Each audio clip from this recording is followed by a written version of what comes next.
यरूशलेम में एक सभा। फिर कुछ लोग यहूदियों से आए और भाइयों को शिक्षा देने लगे, यदि मूसा की विधि के अनुसार तुम्हारा खतना नहीं हुआ है तो तुम्हारा उद्धार नहीं हो सकता। पौलुस और बरनबास उनसे सहमत नहीं थे, सो उनमें एक बड़ा विवाद उठ खड़ा हुआ। सो पौलुस, बरनबास तथा उनके कुछ और साथियों को इस समस्या के समाधान के लिए प्रेरितों और मुखियों के पास यरूशलेम भेजने का निश्चय किया गया। वे कलीसिया के द्वारा भेजे जाकर फेनीके और सामरिया होते हुए सभी भाइयों को अधर्मियों के हृदय परिवर्तन का विस्तार के साथ समाचार सुनाकर उन्हें हर्षित कर रहे थे। फिर जब वे यरूशलेम पहुंचे तो कलीसिया ने, प्रेरितों ने और बुजुर्गों ने उनका स्वागत सत्कार किया और उन्होंने उनके साथ परमेश्वर ने जो कुछ किया था वह सब उन्हें कह सुनाया। इस पर फरीसियों के दल के कुछ विश्वासी खड़े हुए और बोले, उनका खतना अवश्य किया जाना चाहिए और उन्हें आदेश दिया जाना चाहिए कि वे मूसा की व्यवस्था के विधान का पालन करें। सो इस प्रश्न पर विचार करने के लिए प्रेरित तथा बुजुर्ग लोग परस्पर एकत्र हुए। एक लंबे चौड़े वाद विवाद के बाद पतरस खड़ा हुआ और उनसे बोला, भाइयों, तुम जानते हो कि बहुत दिनों पहले तुम में से प्रभु ने एक चुनाव किया था कि मेरे द्वारा अधर्मी लोग सुसमाचार का संदेश सुनेंगे और विश्वास करेंगे। और अंतर्यामी परमेश्वर ने हमारे ही समान उन्हें भी पवित्र आत्मा का वरदान देकर उनके संबंध में अपना समर्थन दर्शाया था। विश्वास के द्वारा उनके हृदय को पवित्र करके हमारे और उनके बीच उसने कोई भेदभाव नहीं किया। सो अब शिष्यों की गर्दन पर एक ऐसा जुआ लाद कर जिसे ना हम उठा सकते हैं और ना ही हमारे पूर्वज, तुम परमेश्वर को झमेले में क्यों डालते हो? किंतु हमारा तो यह विश्वास है कि प्रभु यीशु के अनुग्रह से जैसा हमारा उद्धार हुआ है वैसा ही हमें भरोसा है कि उनका भी उद्धार होगा। इस पर समूचा दल चुप हो गया और बरनबास तथा पौलुस को सुनने लगा। वे गैर यहूदियों के बीच परमेश्वर ने उनके द्वारा दो अद्भुत चिन्ह प्रकट किए और आश्चर्य कर्म किए थे, उनका विवरण दे रहे थे। वे जब बोल चुके तो याकूब कहने लगा, हे भाइयों, मेरी सुनो। शमौन ने बताया था कि परमेश्वर ने गैर यहूदियों में से कुछ लोगों को अपने नाम के लिए चुनकर समर्थन कैसे प्रकट किया था। नबियों के वचन भी इसका समर्थन करते हैं, जैसा कि लिखा गया है, मैं इसके बाद आऊँगा, फिर से मैं खड़ा करूँगा दाऊद के उस घर को जो गिर चुका है, फिर से संवारूँगा उसके खंडहरों को जीर्णोद्धार करूँगा, ताकि जो बचे हैं वे गैर यहूदी सभी जो अब मेरे कहलाते हैं प्रभु की खोज करें।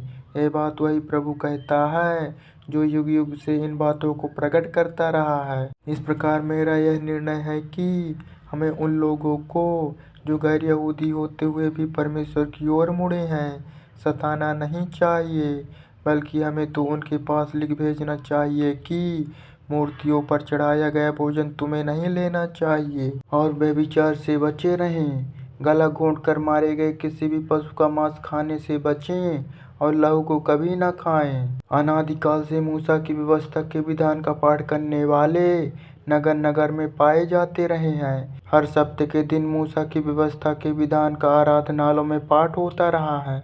गैर यहूदी विश्वासियों के नाम पात्र। फिर प्रेरितों और बुजुर्गों ने समूचे कलीसिया के साथ यह निश्चय किया कि उन्हीं में से कुछ लोगों को चुनकर पौलुस और बरनबास के साथ अन्ताकिया भेजा जाए। सो उन्होंने बरसब्बा कहे जाने वाले यहूदा और सिलास को चुन लिया। ये भाइयों में सर्व प्रमुख थे। उन्होंने उनके हाथों यह पत्र भेजा, तुम्हारे बंधु बुजुर्गों और प्रेरितों की ओर से अन्ताकिया, सीरिया और किलिकिया के गैर यहूदी भाइयों को नमस्कार पहुँचे। प्यारे भाइयों, हमने जब से यह सुना है कि हम में से कोई आदेश पाए बिना ही हम में से कुछ लोगों ने जाकर अपने शब्दों से तुम्हें दुख पहुंचाया है और तुम्हारे मन को स्थिर कर दिया है। हम सब ने परस्पर सहमत होकर यह निश्चय किया है कि हम अपने में से कुछ लोग चुने और अपने प्रिय बरनबास और पौलुस के साथ उन्हें तुम्हारे पास भेजें। ये वे ही लोग हैं जिन्होंने हमारे प्रभु यीशु मसीह के नाम के लिए अपने प्राणों की बाजी लगा दी थी।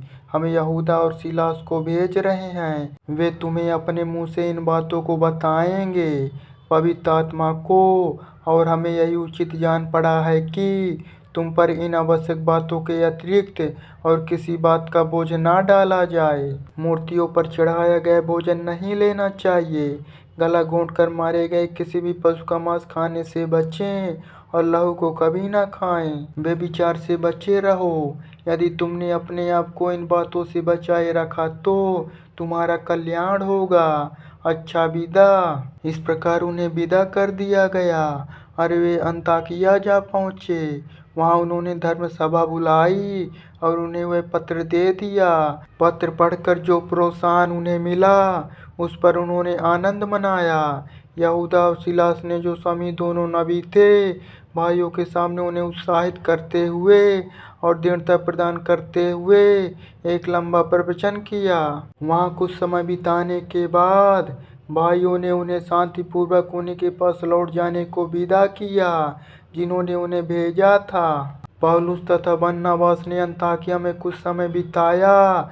बहुत से दूसरे लोगों के साथ उन्होंने प्रभु के वचन का उपदेश देते हुए लोगों में सुसमाचार का प्रचार किया। पौलुस और बरनबास का अलग होना। कुछ दिनों बाद बरनबास से पौलुस ने कहा, आओ जिन जिन नगरों में हमने प्रभु के वचन का प्रचार किया है वहाँ अपने भाइयों के पास वापस चलकर यह देखें कि वे क्या कर रहे हैं। बरनबास चाहता था कि मुरकुस कहलाने वाले यूहन्ना को भी वे अपने साथ ले चलें, किंतु पौलुस ने यही ठीक समझा कि वे उसे अपने साथ ना लें, जिसने पंफूलिया में उनके साथ छोड़ दिया था, और प्रभु के कार्य में जिसने उनका साथ नहीं निभाया। इस पर उन दोनों में तीव्र विरोध पैदा हो गया। परिणाम यह हुआ कि वे आपस में एक दूसरे से अलग हो गए। बरनबास मरकुस को लेकर पानी के जहाज से साइप्रस चला गया। पौलुस सिलास को चुनकर वहां से चला गया और भाइयों ने उसे प्रभु के संरक्षण में सौंप दिया। सो पौलुस सीरिया और किलिकिया की यात्रा करते हुए वहां की कलीसिया को दृढ़ करता रहा।